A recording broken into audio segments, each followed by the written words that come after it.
Hello, and welcome back to 50 Shades of Grays, the podcast where we dissect sex, relationships, emotional chaos, all through the lens of my favorite show, Grey's Anatomy. I'm your host, Crystal Rose Napolitano. I am a sexologist, Grey's super fan, and I'm also just thriving in the spring weather we are having here in southern France. Wherever you're listening from, I hope you are able to get out in your garden and go for walks. Today, my friend and I turned my old bicycle into an art piece. We spray painted it and put flowers in the basket and put fairy lights on it. And it is so cute. So wherever you are, I hope you're feeling sunny and creative and energetic. And I just love this time of year where we all defrost. I just don't like winter. I don't like being cold, and I'm so happy that the sun is out. So with all of that energy, let's go into the podcast. But first, if you and your partner are having difficulty connecting, feel free to go into the show notes and grab my free couples connection guide. It's a PDF I've designed to help you and your partner connect again tonight without having to rehash the same argument over and over. It's in the show notes. Go grab it. It's super fun. Let me know what you think about it. But let's get into our podcast. We're all here to learn about sex and relationships through Grey's Anatomy. So the subject we're going to be working with today is such like a juicy subject, and I can't wait to dive in. We're working with self-sabotage. So I don't know about you, but immediately when I said that, my stomach kind of like felt like there was a knife in it or something like that, because this is such a universally shared experience where we all go, oh my gosh, I shot myself in the foot. I put my foot in my mouth. I totally blew that up. I can't let myself be happy. If any of these phrases sound familiar, this is the podcast episode for you, because we're going to dissect everything as normal. And at the end, you're going to be able to kind of start to identify your patterns of self-sabotage and have a moment and an opportunity to choose differently, because self-sabotage is a pattern. Normally with people, they continually do it and they may or may not realize it. A lot of people do, but it is a pattern. And so let's figure out yours. Let's identify it and let's stop it so you can have a really delicious, wonderful life. So if you're ready, let's dive in, because it's a beautiful day to save sex lives. All right, let's get into the episode of Grey's Anatomy we are working with. We are season 1, episode 7. And the air date was May 8th, 2005. The name of the episode is so perfect. It's called the Self-Destruct Button. It's sung by Dana Monteith. So we're working with this like era of 2005. If you can remember back then, like I was a junior in high school in 2005. Things were beautiful and innocent in a lot of ways in that time, at least for me, but also we've come a really long way in a lot of social tropes, the way we present people in media, TV shows, all of that. And that leads us into our first fun fact. In this episode, there is a 17-year-old girl who comes to the hospital. She's having stomach pains and her parents are with her, and she refuses to let Meredith Grey examine her. Eventually, Meredith catches on, asks her parents to leave, and the girl pulls up her shirt and she has scars, like recent scars. And Meredith finds out she had a gastric bypass in Mexico illegally as a 17-year-old. And it was a really bad one too. So for those of you who don't know, a gastric bypass is a weight loss surgery. It's essentially designed to restrict the amount of food your stomach can hold, which tricks you into feeling full faster. And so this girl got this gastric bypass surgery, and she's like a very, very thin 17-year-old. And the show is like framing her as a kid who's just really trying to get her mother's approval, and her mom does not handle it gracefully. It's really horrible, actually. And her mom even shames her for this and blames her for taking the easy route to weight loss. And so the fun fact is, like, in 2005, this was really, really ahead of its time to frame fat phobia and diet culture and all of these like pressures for negative body image of oneself as bad. And this is a theme we keep coming up against in this show. It's why I love it, is it's just so unafraid to go into these kind of big themes. And 21 years ago, this was a big deal. Today, we would maybe watch this episode and go, yeah, that's really harmful for a child to get a gastric bypass. But this was a really big deal at the time. And so the fun fact is just that, like, the show is unafraid to talk about things that are really important.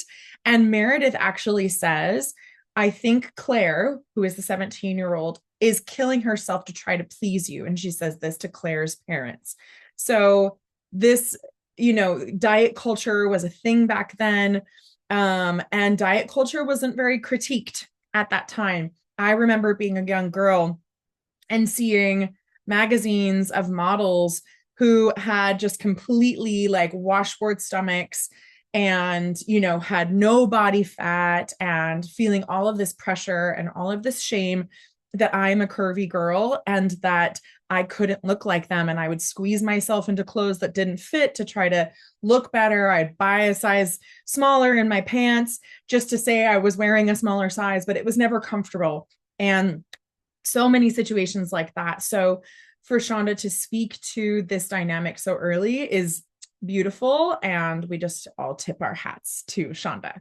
Fun fact number 2 is Cristina Yang is feeling flu symptoms throughout the episode. She thinks it's just the flu. And at the end of the episode, we find out she is pregnant.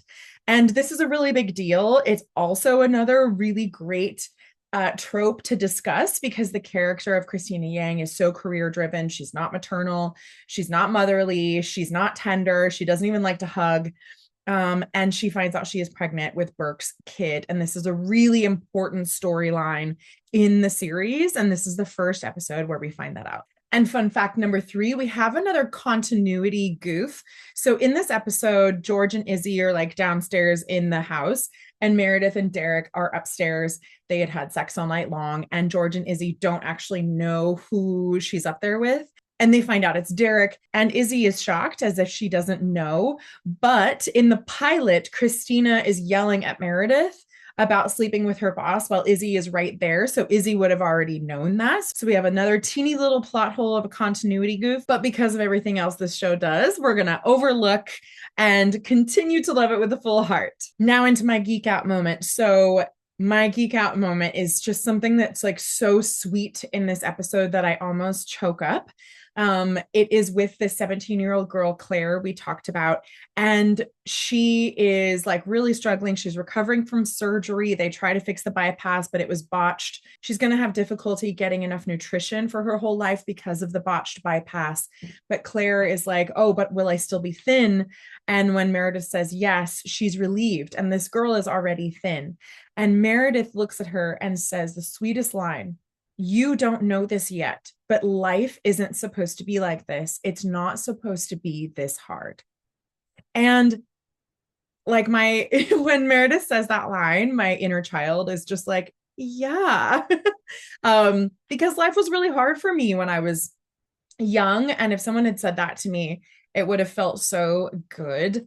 And I think it's such a well-written line of just like, this isn't normal behavior, and you don't have to get used to behavior like this because it should be easier. And Meredith isn't telling her you deserve a carefree life. She's saying this isn't okay. And I love that line so much. Now we're going into Meredith's voice intro, which sets us up really well for the Self-Destruct Button episode.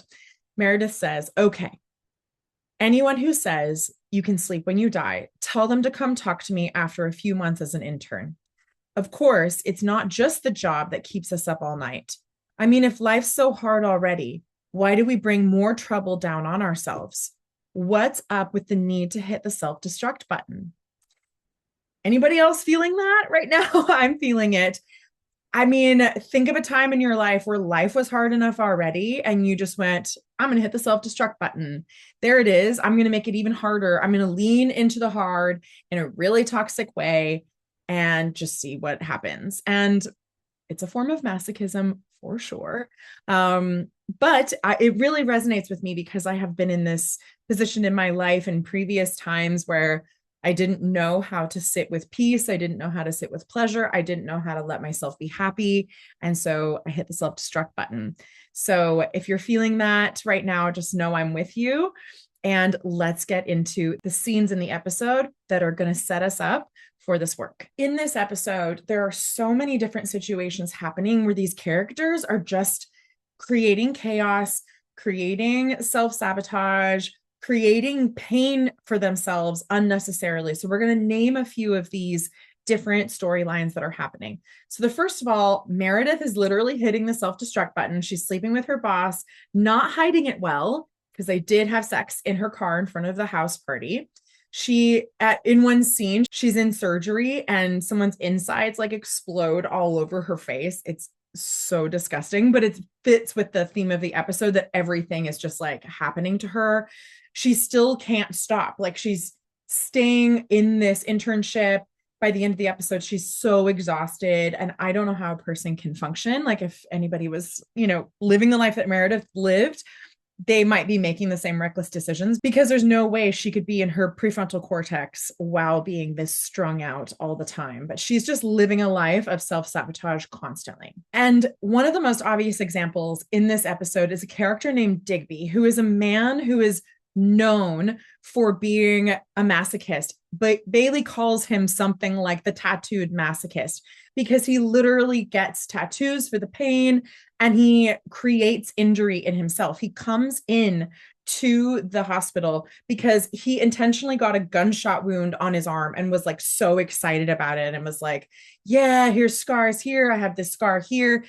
Literally sabotaging his body by intentionally getting shot in the arm.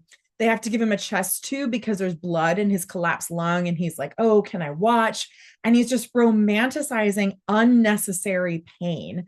And it's really bizarre because I get, the desire to search for adrenaline and intense experiences, but to intentionally cause unnecessary pain that can be very damaging to your body is such a, point blank way of pointing out the theme of this episode and the name, the self-destruct button. It's literally what he's doing. And then we have Claire, who had the gastric bypass. This is self-destruct because she is very thin. She's very healthy. She's in college. Like she is in no way in need, like her weight isn't jeopardizing her health.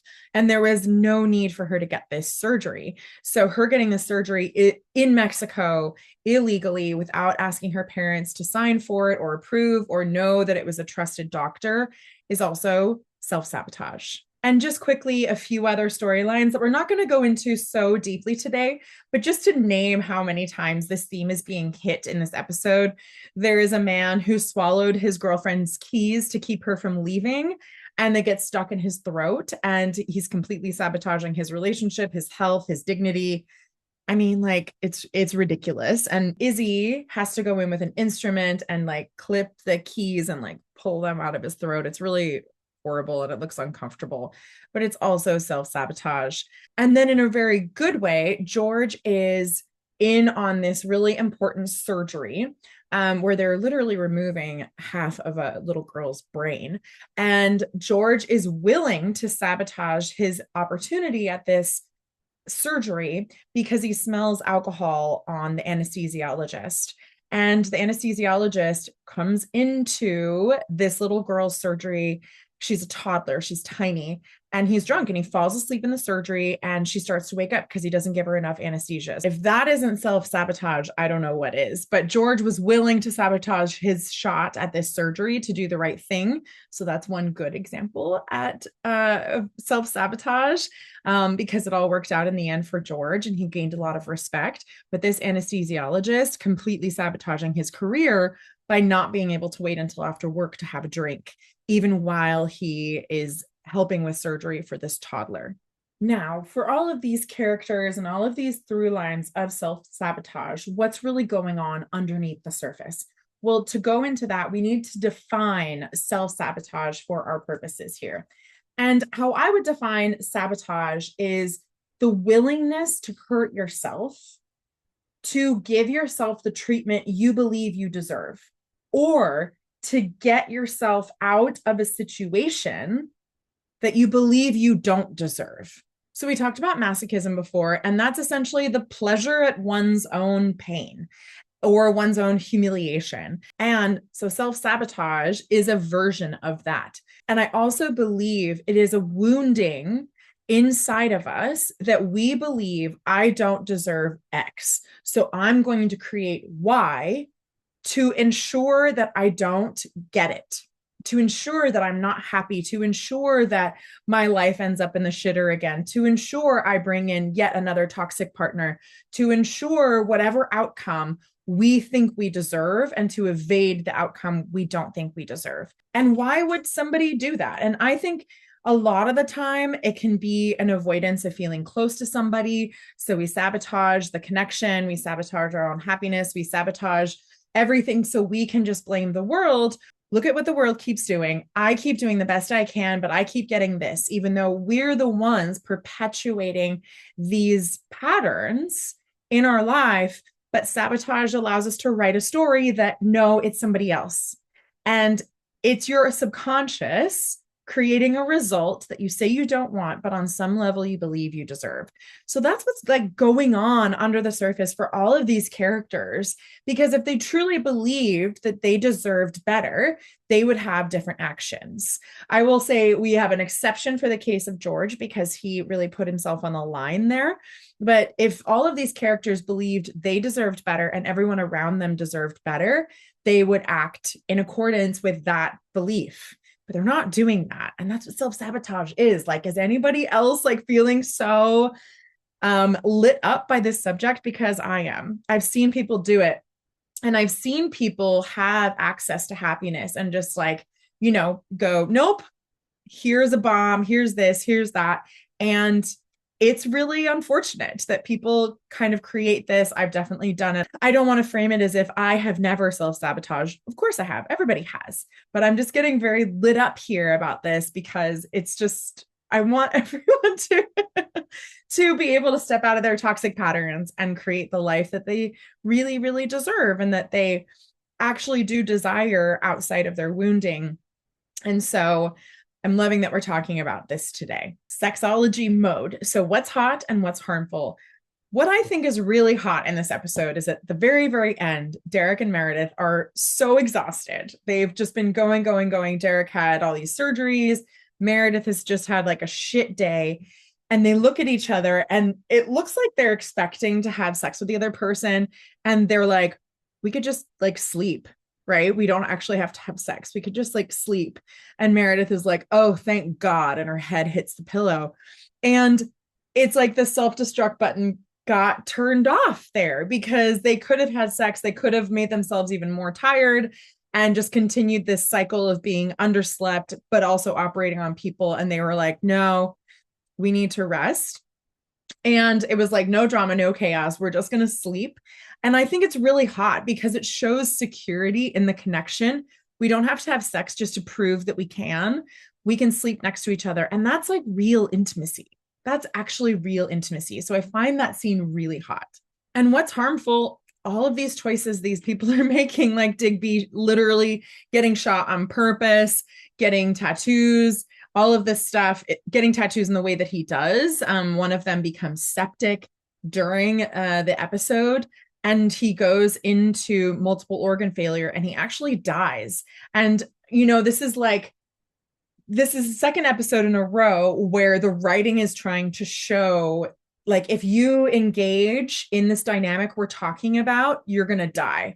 And I think it's really useful storytelling because it's true. If we self-sabotage enough, we could kill ourselves. If we don't go to the doctor, if we make dangerous medical decisions, Claire could have also passed away in this episode. She lives through it, but she's going to have a very altered life. But Digby passes away and he was this young guy with all of this energy and he died for what? Because he was sabotaging his own body to prove some sort of point.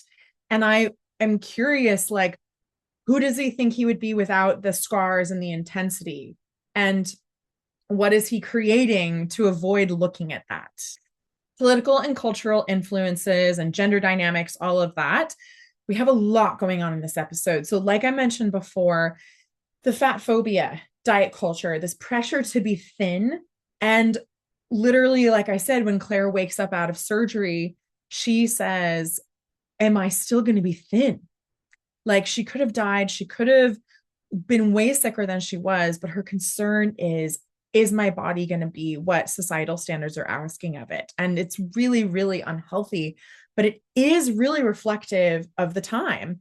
Like I said, I remember that time. And if you remember that time and all of the pressures that were like so intense in the media, and only like thin actors were ever in sitcoms and movies and magazines, and plus size clothing was like kind of shamed and like in another section of department stores and things like that. Like, does anybody else remember this? It was so real. And I'm not saying it doesn't exist today. I just felt it at such a visceral level then.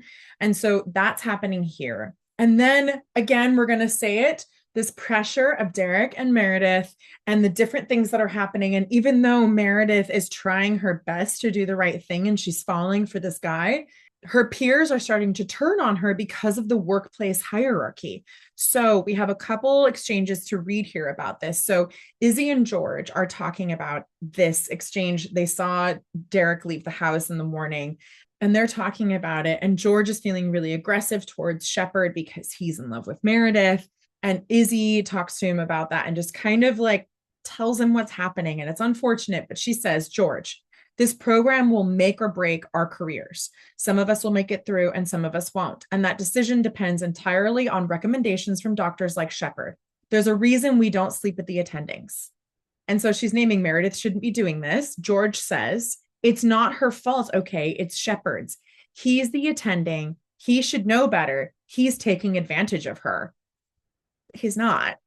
But like, that is such a cultural and gender norm influence there for George to think there's no way this older, more established man could have genuine interest in Meredith because she's in a vulnerable position. He does. That doesn't make their dynamic any easier, but Derek Shepherd does have genuine interest in Meredith. Izzie responds, it didn't exactly sound like anything was happening against her will last night. And it's true. Meredith wants this. Meredith is also perpetuating it. She's going for it. But this is actually really happening.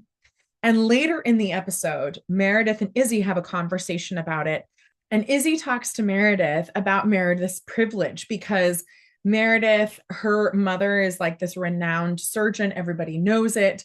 And Meredith Izzie believes, is still going to have some level of respect in her workplace, even if she does this. And Izzie, I think, is feeling really jealous because she's trying to play it by the book and she still will never have as much respect as Meredith. So Meredith does have a lot of privilege in this intern class, but this is their exchange. So Meredith says, they're talking about Derek Shepherd and how Meredith is sleeping with him. Meredith says, Izzie, cut me some slack here. Izzie says, no, you went to Dartmouth. Your mother is Ellis Gray. You grew up. Look at this house. You know, you walk in the OR and there isn't anyone who doubts that you should be there. I grew up in a trailer park. I went to state school. I put myself through med school by posing in my underwear. You know, I walk into the OR and everyone hopes I'm the nurse.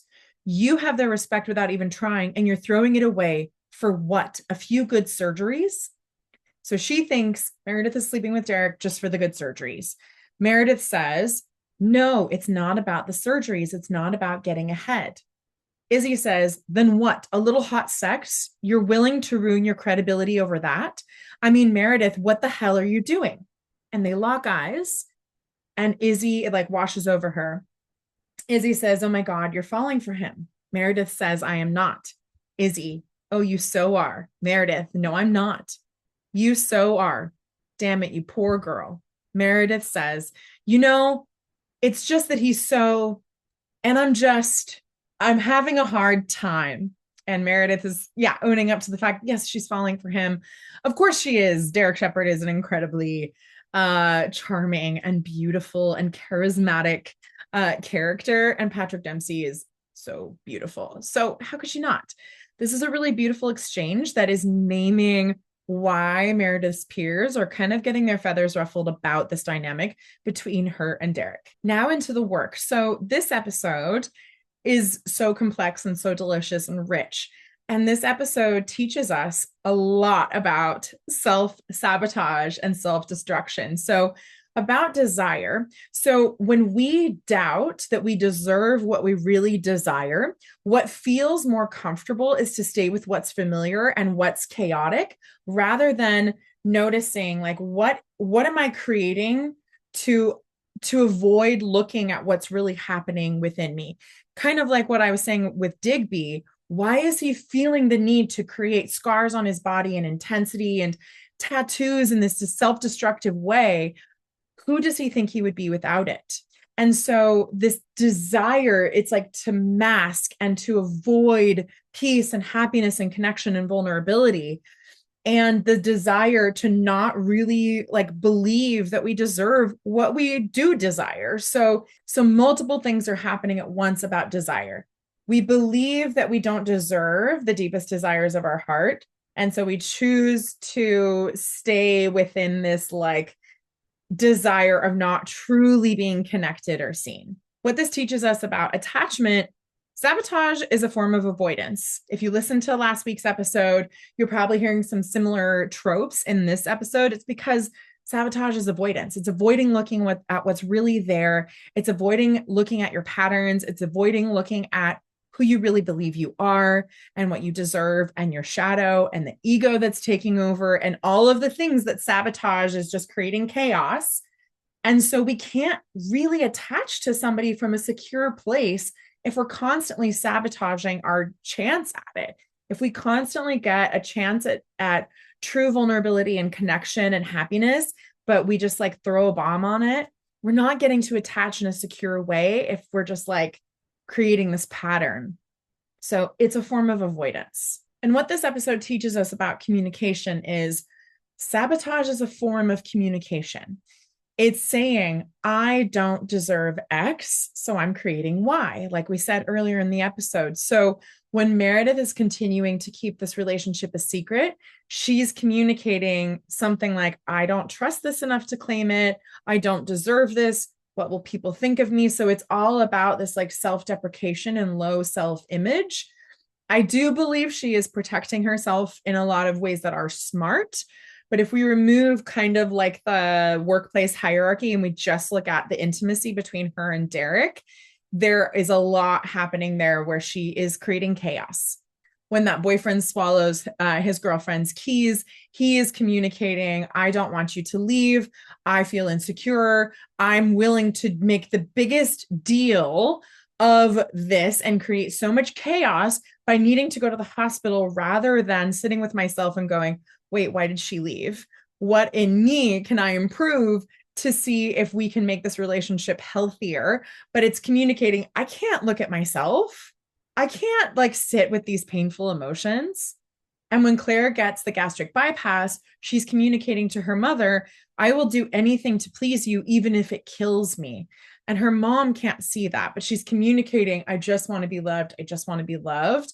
And she's screaming. And self-sabotage is really a form of screaming of like from the pain that's happening inside of us.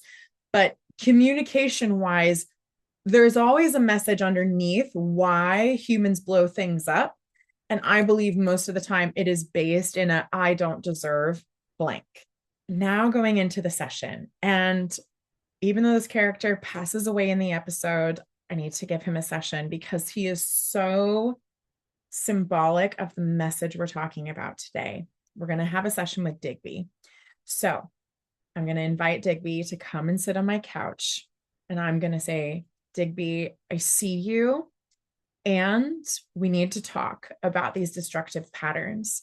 You're getting shot on purpose and calling it an ethos, as if you are lifting up your own destruction into religion status. And why is that? Why are you exalting your own destruction? And what are you trying to create by giving your own destruction, your ethos, so much attention, so much energy to distract from? What is it distracting from? And what will happen if you stop? Who do you believe you are without that ethos, without scarring yourself, without hurting yourself, without living in this extreme all the time, who do you believe yourself to be? And what do you believe you deserve about your life, about relationships, about intimacy? Because this lifestyle does not breed intimacy. It is a very big ask of somebody to ask them to be in a relationship with someone who gets shot on purpose, who hurts themselves on purpose. And if you desire any healthy intimacy in your life, it's time we look at that. So I'm going to ask all of us to like take a breath into our stomachs.